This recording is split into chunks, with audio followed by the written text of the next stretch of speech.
নমস্কার বন্ধুরা, কিভাবে বাদাম বাহার দোকানের মতো বানাতে হয় দেখুন আপনারা। আমার এটা নতুন রেসিপি।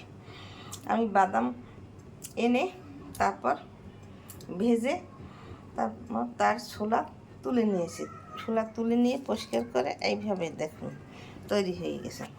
এখন আমি এখানে খেজুরি গুড় দিয়ে দিয়েছি। অসময়ে খেজুরি গুড় কত সুন্দর খাঁটি খেজুরি গুড়। এইটা একটু আঁশ আকার হবে, তারপর বাদামটা ঢেলে দিতে হবে।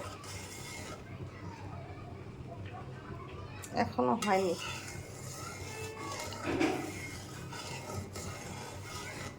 বেশি কিছু উপকরণ লাগে না, সামান্য উপকরণে বাদাম বাহার তৈরি হয়ে যায়।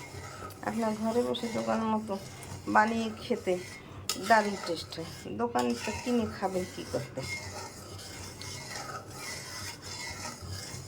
এই যে আমার ফোট উঠে গেছে, এই দেখুন প্রায়। একটু গুড় বেশি লাগে। আপনারা একাদশীতে এইভাবে বানিয়ে খেতে পারেন। আমি আগাম বানিয়ে রাখি, একাদশীর জন্য তুলে রাখবো, একাদশীর দিন আমি খাবো। এই যে দেখুন প্রায় তৈরি হয়ে গেছে। 2 মিনিট পর ফিরে আসি। আমার গুড়ের পাক এই দেখুন তৈরি হয়ে গেছে। ওই যে একটু সুতার মতো বের হয়, তখন বুঝবেন গুড়ের পাক তৈরি হয়ে গেছে। এই যে ফোট উঠছে দেখুন, এই যে সুন্দর ফোট উঠতেছে, তখন ভাববেন গুড়ের পাক তৈরি হয়ে গেছে।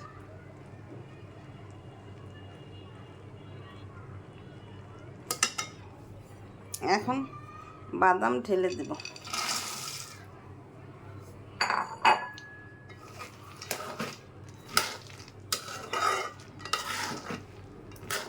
বাদামে একটু গুড় বেশি লাগে, নাহলে স্বাদ ভালো লাগে না।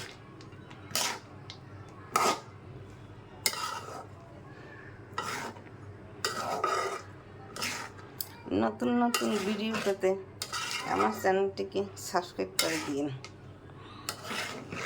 আমার সঙ্গে থাকবেন।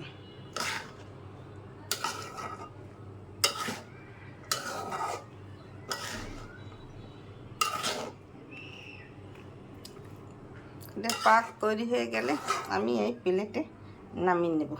তার কিছু সময় পর এটা যখন বসে যাবে তখন বরফি আকার কেটে নিলেই বাদাম বাহার তৈরি হয়ে যাবে।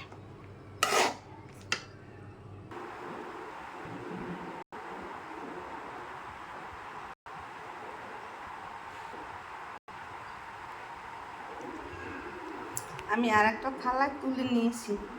এখন ফ্যানের তলে, ফ্যান ছেড়ে দিয়েছি, ফ্যানের তলে কিছু সময় ঠান্ডা হলে এটা শক্ত হয়ে যাবে। এখন প্রায় শক্ত হয়ে আসতেছে, দেখুন আটা আটা হয়ে গেছে। আর আমি তারপরে এই বয়মে কেটে, এই ছুরি দিয়ে কেটে রেখে দেব।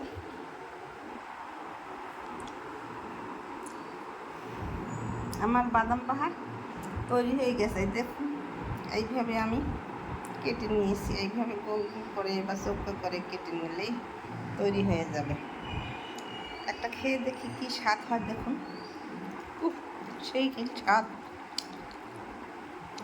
আপনারা এরকম ঘরে চিনি শিরা দিয়েও বানাতে পারেন, চিনি দিয়েও বানাতে পারেন, চিনির পাক দিয়ে এইভাবে বাদাম দিয়ে বানিয়ে নিতে পারেন বাদাম ভাগ করে।